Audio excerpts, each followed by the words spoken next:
Welcome to this panel on reparations. This is an important issue of ethical and moral responsibility, but it's also often a difficult issue to really understand and to define even. What do we mean by reparations? Who is entitled to reparations? From whom do you ask for reparations? And there are many issues involved, and many nations as well that play a role in or have a claim to reparations.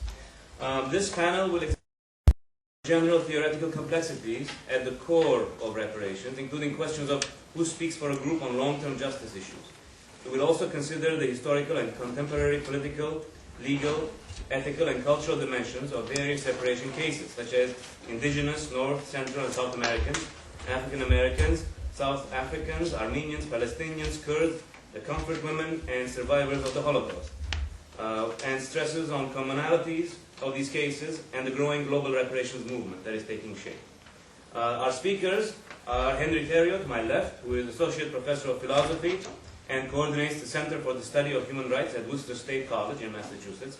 He received his BA from Princeton University and his PhD in philosophy from the University of Massachusetts. His research interests include genocide, nationalism, and the philosophy of history. And to his left is Kibi Tayemba, who is the female co-chair of the National Coalition of Blacks for Reparations in America, NCOBRA.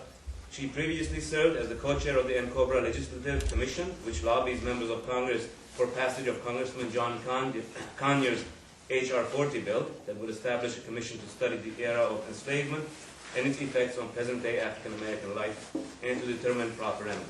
I am Professor Aigoshagan from Wayne State University, and I will moderate this session. So I will ask each of the speakers to present some aspects of reparations, and then we'll open it up to questions from the audience. So, Henry? Okay, sure. I may stand and walk around just because I get kind of excited about the topic. And I'm not going to speak with the mic, but if you can't hear me, just let me know. Usually it's not a problem. I get told that the other is the problem. I speak way too loud, so hopefully those in the back will be fine. I want to start by just sketching out, and without being able to do justice to all these issues, to sketch out a little bit about when we talk about social justice attached to reparations, what kinds of cases are we talking about? What kinds of issues are we looking at? How broad a picture of a problem is it in the world?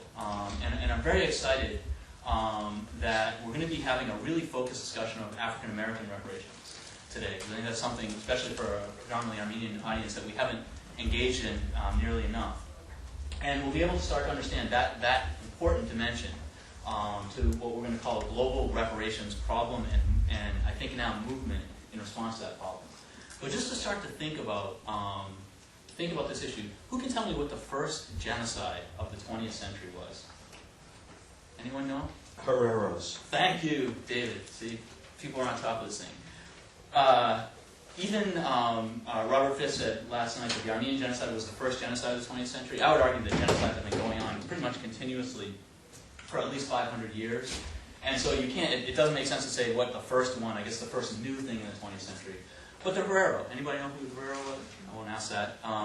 It was a group of people in southwest Africa, okay, in what today is Namibia, who were wiped out effectively wiped out, not entirely, in 1904 to 1907 by the German government, Kaiser Wilhelm, who was upset because Britain, France, the U.S., and some other countries had gotten these big global empires, and Germany had been kind of left out because they weren't a state until 1870. And he wanted to make up for that by getting into Africa, colonizing some places, and killing off some indigenous people there. So he made sure he did that. The Herero were about 80,000 at the time, and they were in the way of a German railroad that was going to go into deeper into the interior for economic reasons and political reasons and so forth. And they lived in this place. They'd been living for a long time and didn't want to leave, which sounds obviously familiar for those who know anything about the Armenian genocide, Native American genocides, and so forth. And when they tried to stay on their land, the response of the German government was to get rid of them by force, ultimately by exterminating 65,000 out of the 80,000. Okay, at first it was a military conflict, although, and I don't mean this in any kind of a, civilized versus barbarian sense or any of that kind of garbage, but it was quite literally a group of people who was not a military power, not militaristic, who, you know, had hunting, I mean, spears and things like that against, in 1904, machine guns and other kinds of weapons. And the Germans went through the combatants very quickly and then started going after everybody else, the people who were left, the women and children and other non-combatants, and scattered the remaining 15,000 to the winds. Now, this is important historically because we have to understand this is an incredibly important case of genocide, and not only because Hermann Goering's father was involved with this, and Mengele, Joseph Mengele's mentor was doing some kind of racist biology on blacks at this time during this whole period, and so this has a huge impact on the Holocaust later on. And not only because this is a people that was wiped out, but also it's relevant to reparations, because in the 1980s, people who were tracing their heritage back to that 15,000 survivor group were calling on Germany for reparations, and have continued to call for reparations, and they've been rebuffed. The German government, just in the last couple of years, has just started kind of, and again, Armenians will understand this, has just kind of started maybe talking about this issue as if Germany, you know, may have done some bad stuff and so forth, and they've had different debates and stuff. Okay? So here's an outstanding reparations issue that we don't talk about. It's a really important one in my estimation, especially because it's such a small and vulnerable group who were entirely devastated, scattered by this, and has not been able to rebuild in even the way that, say, Armenians or other groups that have had some larger and more globally established communities were able to do. Comfort women, group of women, probably the majority Koreans, but also Chinese, Vietnamese, and a lot of other, you know, Indonesian, Filipino, as well as even some Dutch and some Europeans, who were enslaved by the Japanese military from 1938 to 1945, essentially as sexual slaves for battlefront troops. Okay, about 200,000 women were enslaved in this way. A high number were killed, actually, and the statistics are very hard to find out. There are estimates that even 50,000 were killed at the end of the war because the Japanese government knew this was a war crime and wanted to cover it up. There are all sorts of things that were going on. Horrible conditions. These women were slaves. They were usually teenage girls who were forced into this or coerced into this. You know, I mean, as young as 12, there are reports, and so forth. And, I mean, to give you, I don't mean to be graphic, but to give you an idea of what their life was like, in addition to just being slaves, I mean, they would be, you know, a typical day would be being raped 30 times a day for 6 or 7 days a week, for months, as long as you lasted until you died or until you were killed, or even maybe more than months, maybe into a year or so. And these women, this has never been acknowledged officially by Japan. There's never been, I should say it's somewhat acknowledged again at Play Games. And it's one of the outstanding atrocity issues by the Japanese military in the World War II era. But these women, whose lives were devastated by this, as you can imagine, the physical trauma alone, I mean, many of them have, you know, lifelong debilitating diseases, and just the physical violence that they suffered has continued to impact them. Most of them who still survive, and this movement started in the 1990s when they actually came out and started talking about this, have incredible, they're old, you know, 70s and 80s, they're old and they're struggling to just kind of, you know, have a decent end of their lives. And in 1991, at the end of the Cold War, when it was finally okay to start questioning our ally Japan, or, you know, Koreans to start questioning and so forth, a lot of these women started coming forward and not only calling for atonement to what happened to them, because up to that point the Japanese government and others have been calling them mere prostitutes, not that that's, you know, not that that's not its own issue, saying that they're paid for service and so forth. But it had also largely been denying that any of this happened. And they started pushing. There's a huge fight, and if anyone has, you know, understands denial issues now out there, I mean, genocide is a very related case of academics and political leaders and so forth in Japan denying this and other atrocities.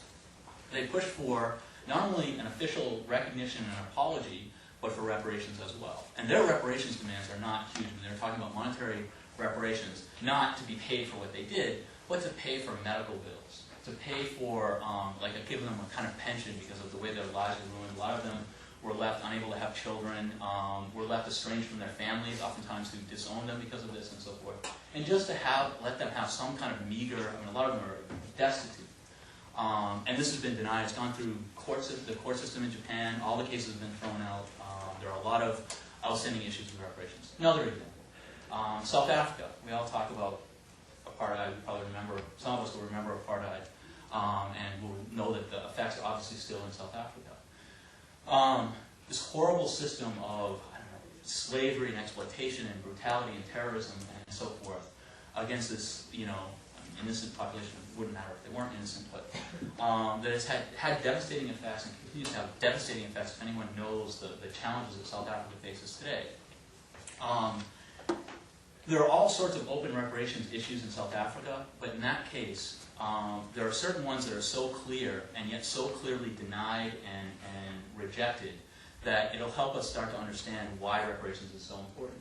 During the apartheid era, especially in the 1980s, there were embargoes on South African companies and so forth to try from outside, universities and companies and so forth would divest. And that put a lot of pressure on the South African economy. And during that period, they started borrowing money, particularly from Switzerland, of course, who was also involved in the Holocaust and so on. Borrowed a lot of money from Switzerland to keep their government going. Well, what were they buying with that money? Well, a large part of what they were buying were things like armored personnel carriers and guns, which were being used to keep the apartheid system going at the same time that the world community, even a lot of countries that are not exactly great on human rights, were saying that this is a bad system and we need to change it. And they incurred a huge debt, multi-billion-dollar debt, 10, maybe 20 million for this kind of stuff. Okay, and they have that debt today. They also have an added debt, a very interesting piece of their added debt, which I'm going to mention in a second, I'm going to explain in a second, that they're trying to pay off. Okay, and this is a priority, as we all know. Countries, particularly not wealthy countries or countries with very difficult economic issues, still have to pay their debts and have to pay higher interest rates and so forth, kind of international colonialist, neo-colonialist loan sharking kind of game that goes on. And they've got $30, $40 billion in debt, okay, that they're trying to pay off. And in order to pay that, what do they have to sacrifice right now? They have to sacrifice a good healthcare system, or even a minimally decent healthcare system. They have to sacrifice services for the large number of people who are unemployed now because of the ways that businesses have pulled out and all sorts of problems that have come out with the end of apartheid. And they also have to pay $10 or $15 billion in pensions to the Afrikaner era government officials, including people who are committing torture and government officials and so forth, who, under the deals that ended apartheid, still get their pensions. So they owe $30 or $40 billion in debt that's debilitating for the country, at the same time that the bulk of that money is being used to pay the pensions of the people that kept them in apartheid, and were destroying the country, destroying people and killing people and all these things for so long, and paid for the guns and the armored personnel carriers and so forth that were used to do that. So when MP Diose and Dennis Bruce and other activists in South Africa call for reparations for apartheid, they're asking for something that would seem on the face of it so obviously reasonable that you can't imagine that they wouldn't be paid this. And yet, even this level of reparations is denied. Now I want to touch on something. I'm going to hit a few other issues, and I want to talk about the Armenian case specifically in a second. Please let me know how we're doing on time, because I can go forever. One of the things that's a problem with the way that we think about issues like reparations in response to mass violence, mass systems of exploitation and slavery and so forth, is that we get so fixated on the events themselves, ending apartheid. We've got to end apartheid. And people did that. A lot of people in the United States and a lot of people around the world did a lot to put pressure and to support those people within South Africa who were fighting so valiantly against this horrible system. And we ended it effectively. I mean, it's very complicated if you look at the reality of South Africa's economic and political structures now. It's not like things like this just kind of end, but at least formal apartheid is over and things are better in that sense.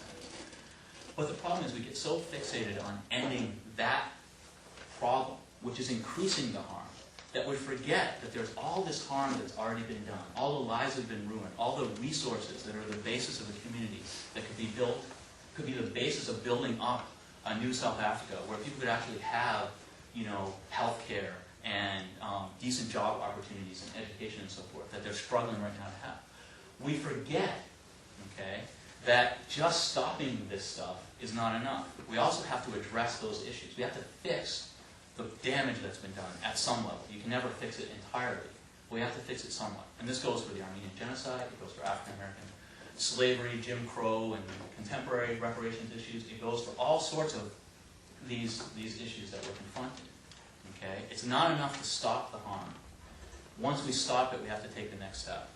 And I'm just going to touch on a few other issues that we get. Union Carbide, anyone remember Bhopal, India, about 20 years ago?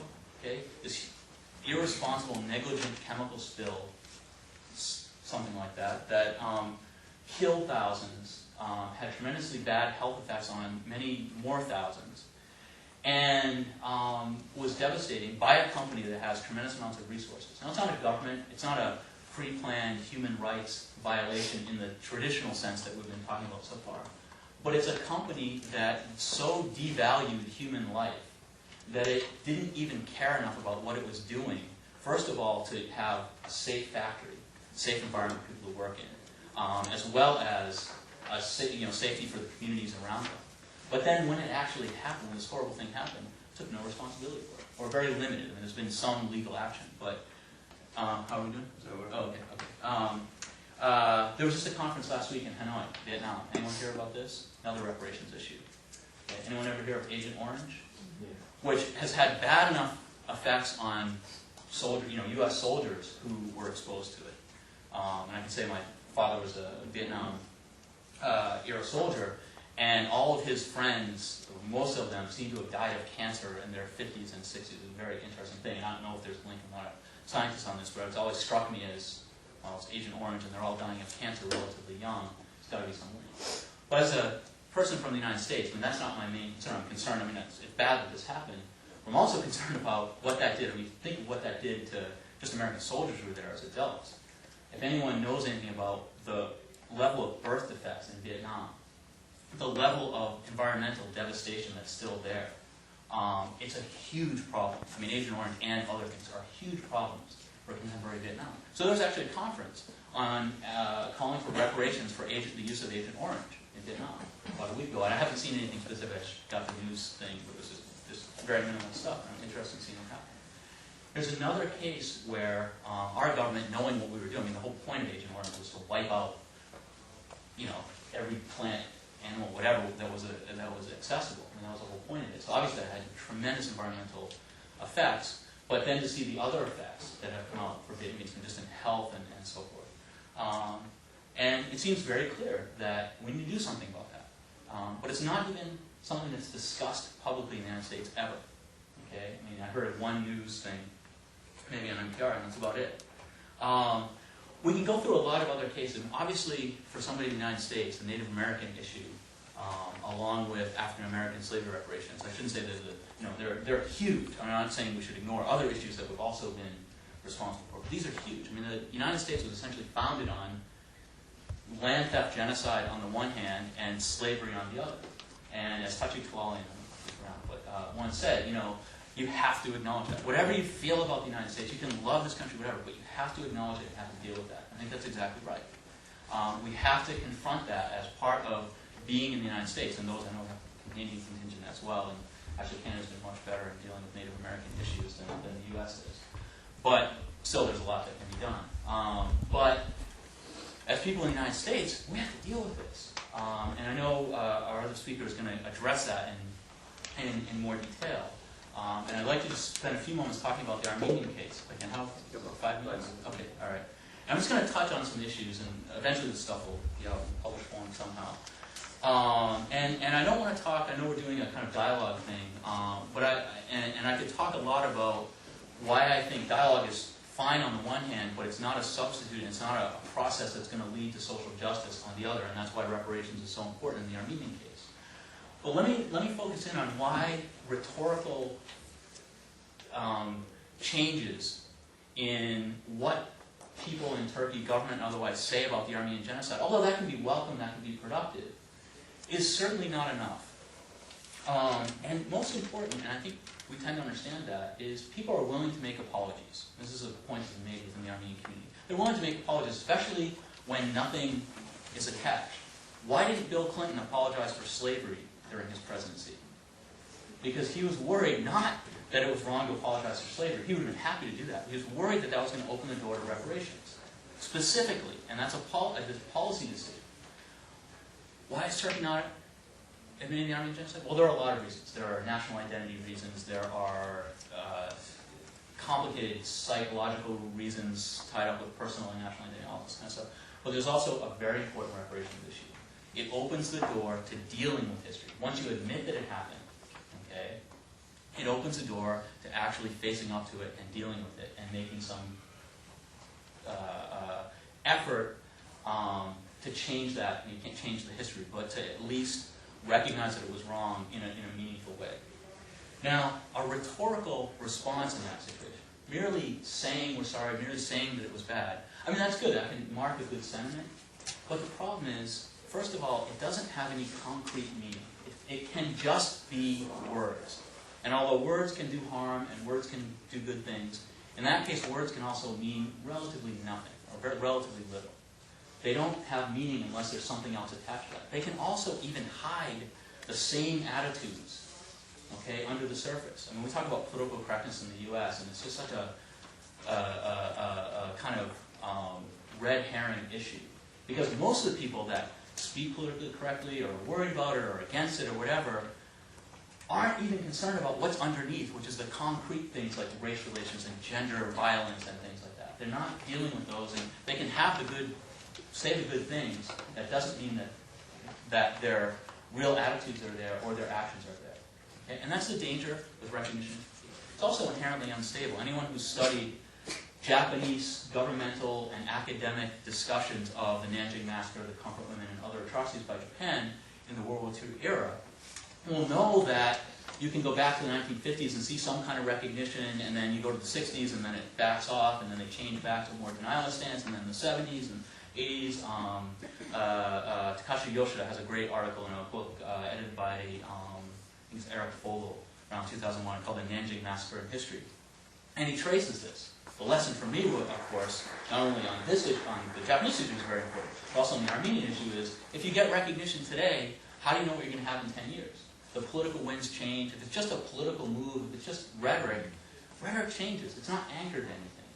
I'll spare you the philosophical reference to a dialogue by Plato. I'll mention it. Plato distinguishes between true opinion, that is saying the right thing, and knowledge, which is saying the right thing because it's kind of a lucky guess, and saying the right thing because there's really a basis. You believe it and you're connected to it and you understand exactly why that's the right thing. He says when you say the right thing out of true opinion, anytime something else that seems like a better opinion comes along, you're just going to jump right on that one. But if you say the right thing, because fundamentally the world is set up so you see that as the right thing, and that's logically and politically and every other way, that's the right thing. Oh, okay, I'll wrap it. Yeah. You have to stick with that. I mean, you have to stay with that. Okay.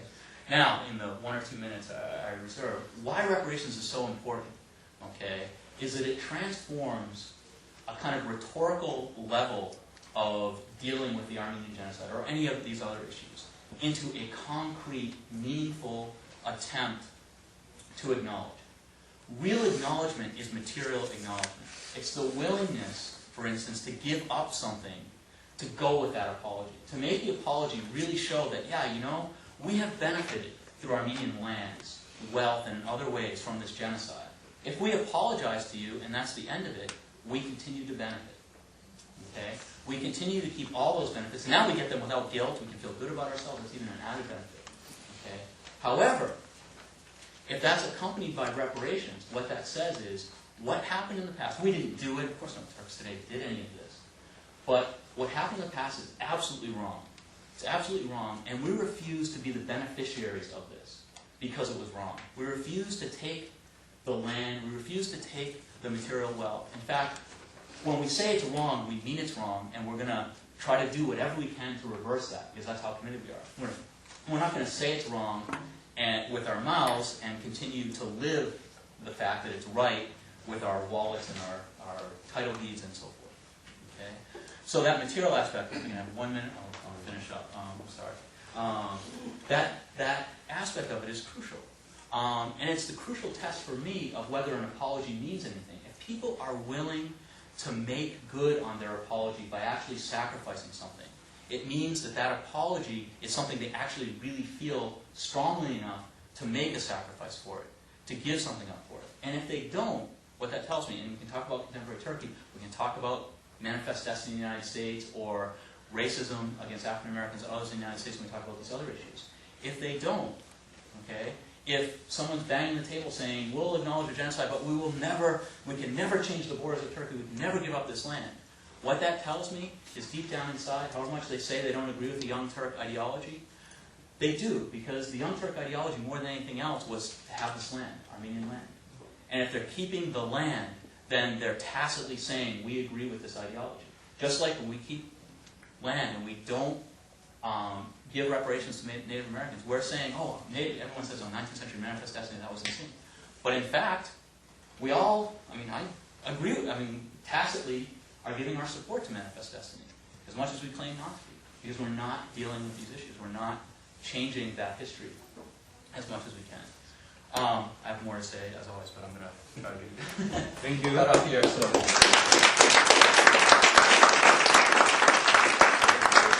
Let me say that since we began a little late, each speaker's time has been shortened a little bit in any case. And so we'll have some time as well at the end for questions, because this is a very broad issue.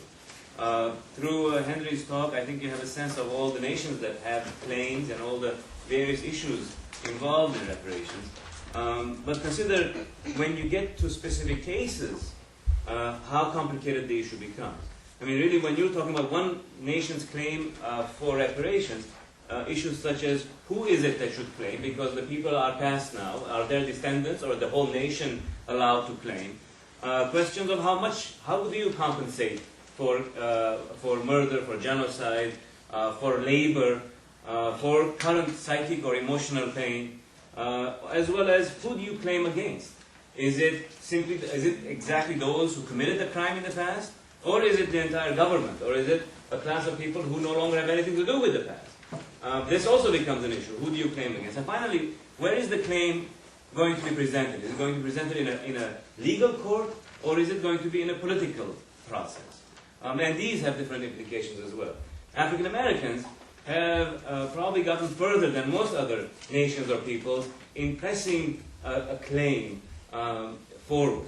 And they've had a number of national, international conferences on reparations. And Congressman Conyers' bill in the House is an actual bill that tries to push a reparation, possible way of dealing with reparations for slavery. And so our speaker, Kibi Taimba, will discuss the African American experience, and you'll get a sense of the difficulties and challenges in pursuing a specific case of reparations in the United States and internationally. Thank you very much.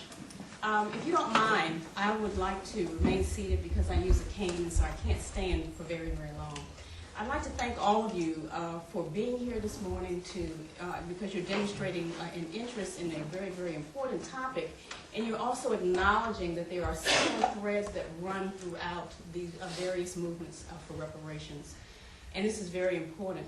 At the heart of the reparations movement, no matter which group we're speaking of, to me is about acknowledging that life is sacred, that people of color's lives are as sacred as those as whites. And that is a very, very important issue to deal with, because there's a tendency to assume that people of color are just an aside, that they have not really made a significant contribution into the various societies that they participate in, when in fact many of those societies were built on their backs. I'd like to start by giving a brief history of the African descendant reparations movement here in the United States, so that you can just get a feel for what has not taken place.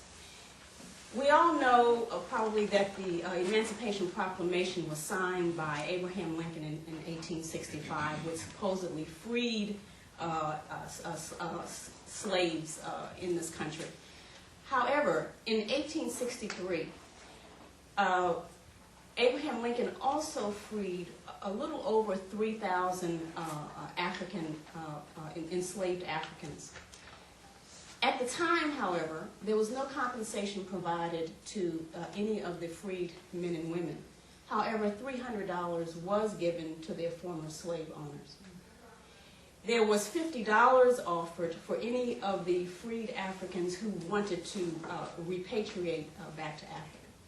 $50 to go overseas, to go back to a country that you have not been in probably at all, assuming that you were born into slavery in this country. You have no knowledge of that country at all. They're going to give you $50 to go across water and settle somewhere else. In 1864, the Sherman Field Order Number 15, General Sherman submitted this, which was to provide 40 acres and a mule, and you probably know that phrase that you hear a lot, 40 acres and a mule.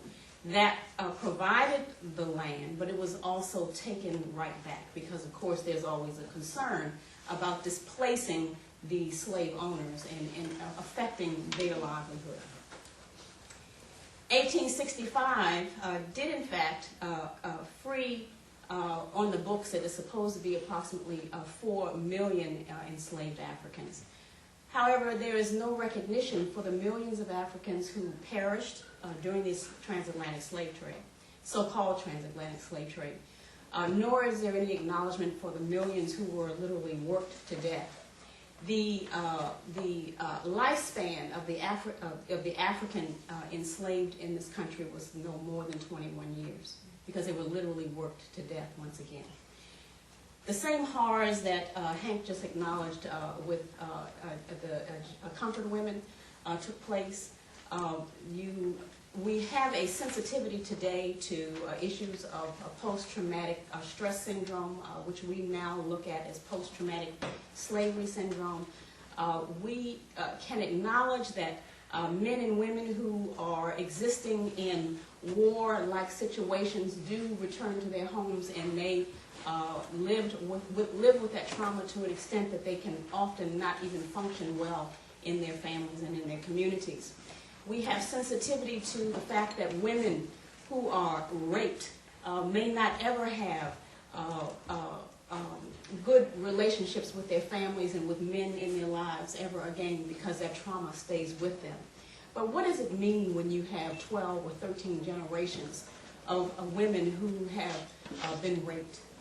What does that mean? What does it mean when men and women essentially live in war-like situations where you can be brutalized, where you can be killed without any concern for your life or your family members? What does that mean when you live for 12 or 13 generations in those kinds of situations? Surely it has an effect on present day. That does not mean, however, that African descendants are not able to function well in the society. We are all walking wounded, but we are still wounded just the same, and we must acknowledge how those wounds took place, and we must acknowledge that those wounds are festering right now, and something must be done about it. The National Coalition of Blacks for Reparations in America came about in 1987, strictly for the purpose of dealing with the issue of reparations. That is our sole purpose. There were surely other organizations throughout the 20th century and immediately after the ending of slavery that attempted to deal with this issue. But this is the only organization that is strictly dealing with the issue of reparations. But again, it is not something unique to us. If I go back in history once again in 1896, Callie House and Reverend Isaiah Dickerson started an organization seeking a pension for formerly enslaved Africans. They were able to mobilize over 600,000 of formerly enslaved Africans in support of this effort, and they also attempted to get legislation passed by this country to deal with this issue, but it was not successful. If we look at present day, the present day reparations movement, I think it is safe to say that the National Coalition of Blacks for Reparations in America can take pride in saying that what we see as having been a very progressive movement up to this point, although slow, we can take credit for that because activists involved in NCOBRA and who are supportive of NCOBRA's efforts and the whole issue of reparations cleared the field, if you will, so that the discussion can really take place not only in this country but also internationally. I think it is safe to say that if we look at the civil rights movement that began in this country, we really were able to fertilize other movements in this country with the women's movement, with the gay rights movement, with the movement for the aged. All of those things can be traced back to the civil rights movement. Likewise, if we look at the reparations movement that has taken such a strong hold in the United States, that has also fueled the international call for reparations. And so it is very, very important to acknowledge that always, because there is always a tendency, once these other movements begin to move forward, to forget about where that started. And the reason that happens in a white supremacist society is because the people of color, African descendants, are looked at as less than. And that's really where we are now. We seek reparations for the Holocaust of enslavement and its vestiges. Not just the Holocaust of enslavement, which lasted for 246 years, but also the vestiges of the Holocaust of enslavement. Jim Crow. Many of the laws that we see on the books presently today, which makes it difficult or makes the police look with a raised eyebrow whenever they see 2 or 3 black men together. Those laws came about during the era of enslavement, and they were honed during the Jim Crow era. Those things are still in existence today. Over 3,000 African descendants were lynched from the time of the ending of enslavement until I think supposedly in the 60s. There was still a few. And quiet as it's kept, we're seeing incidences of lynching taking place right now. Interestingly enough, they're being defined, however, as suicides. And we don't have too many instances where African descendants have chosen lynching as a form of suicide. But we're still seeing these things taking place right now. And if you go and look at the history, the individual who is usually the one who has been lynched, the black male in most cases, is in a relationship with a white woman. But all of a sudden he's committing suicide. Okay? So these things still do take place. When we address the issue of reparations, it is has 6 components, and it's very important that we look at those very, very closely, because the media intentionally reduces the discussion about reparations to a check, and it is much more than just a check.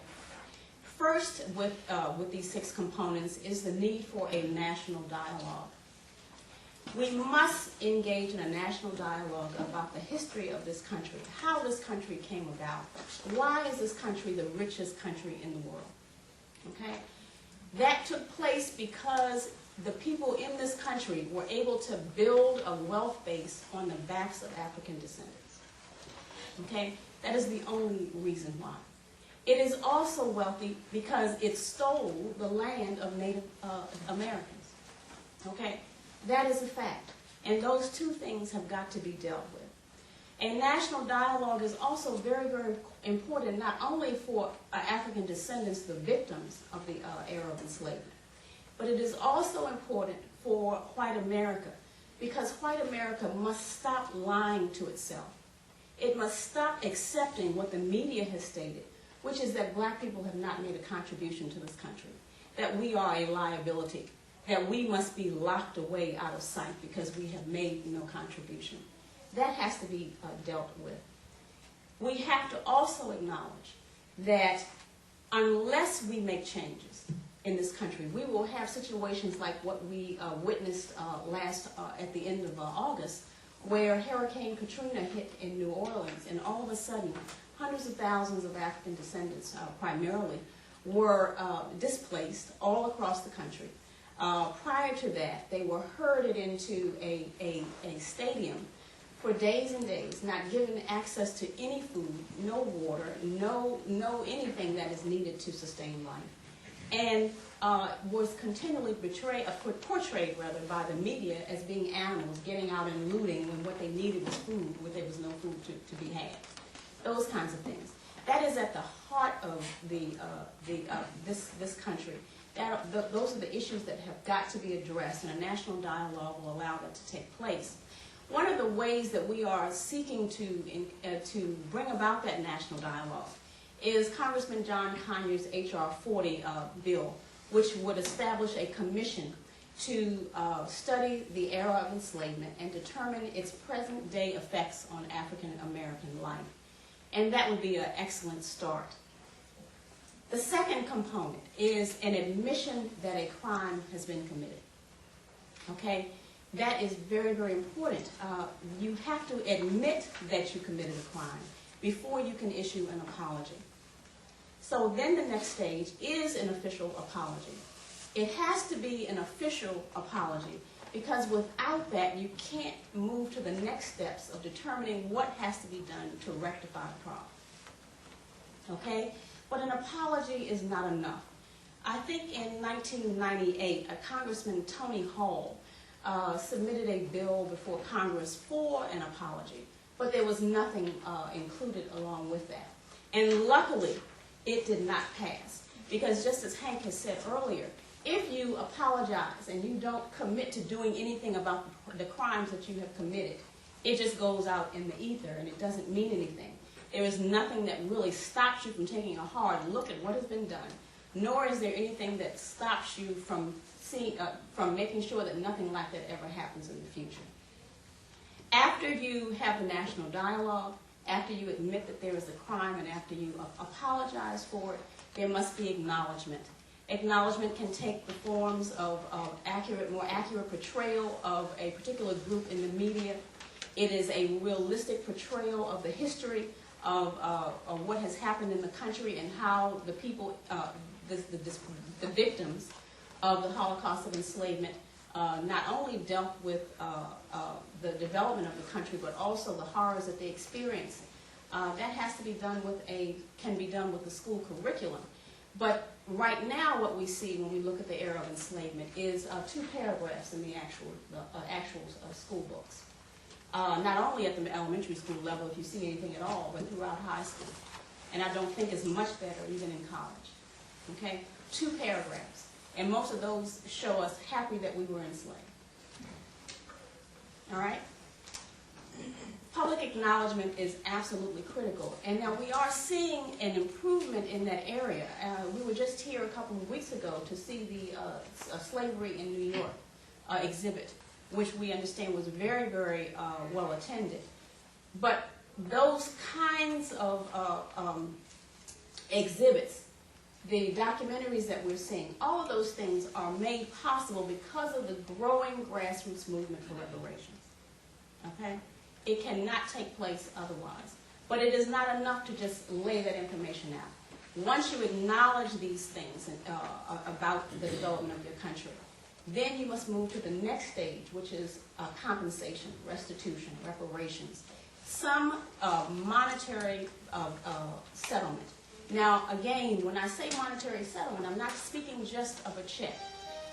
Reparations can and should take as many forms as is needed to heal and repair and restore a people. Okay? That means that it can include various components such as access to land, access to health care, an adequate education system, access to housing. It should also include a monetary compensation as well. But when you begin to talk about that, there's always this ridiculous discussion about African descendants not being capable of managing its own money. Okay? But we must look at a compensation for African descendants holistically. We must understand, again, that it can be multifaceted, and we must also understand that it must be multi-generational. You cannot address 246 years of enslavement and 100 years of Jim Crow with a year's worth of whatever might be proposed. that requires that we look at the affirmative action, which affirmative action era, which many believe was intended to correct the problem. But if we really take a look at affirmative action, first of all, it was unfunded. Okay. Secondly, it was not intended to just support the development of the African descendant population. Instead, it benefited primarily white women more than any other group. Okay? There's documented history to prove that. All right? There was never any discussion as well that affirmative action was being proposed in order to correct the damages from the era of enslavement. And so when you realistically look at a reparations movement, there must be clearly defined language that states that the reason that this is being done is to correct a particular crime against humanity. Okay? You can't sweep it under the rug. It has to be out there in the front, because otherwise, as Hank was saying earlier, if you don't have that understanding, if you don't have that dialogue where the people really know what the history is and why some sort of remedy is necessary, then it can be completely done away with, which is what we're seeing right now with the erosion of affirmative action. We're completely rolling back the last 30 years because the society did not have a clear understanding of why it was being done. And at the same time that it was going on, you had the media being used to continually put forth the opinion that African descendants were really the problem in this country. Okay? So those things have to be dealt with. The last component with a reparations approach, it will require that we really take a very hard look at the systems and institutions that made slavery possible in the first place. Okay? Because those systems and institutions are still in place today. Without that hard look, the United States can go around the world under global domination now and go into other people's countries, steal their land and resources, enslave their people on their own shores, because they did learn a very important lesson, and that is not to bring a group of people on your shores, because when you finish working them to death, you've got a liability, and it has to be dealt with. So right now, the approach is to go around the world and enslave people on their land. And if they're not able to do that, to completely wipe them out in order to access the land and the resources. So without a serious look at the systems and institutions that were put in place during the era of enslavement and that are still functioning today, then we have the potential of having slavery take place again. We have the potential for mass exploitation again. Not again, because we really see it going on right now. African descendants must be in the forefront. It has to be, some believe that there has to be a reason for our having been brought to this country. We must be in the forefront now with the reparations movement, because who other than us can really speak to what it means to be enslaved, to actually having been taken away from your homeland, to continually be subjected to every injustice that you can think of. We can speak to those things, and we must make sure that as we focus on our own reparations struggle, that we see the validity of other struggles around the world too. Justice is justice, no matter what color it comes in. Thank you.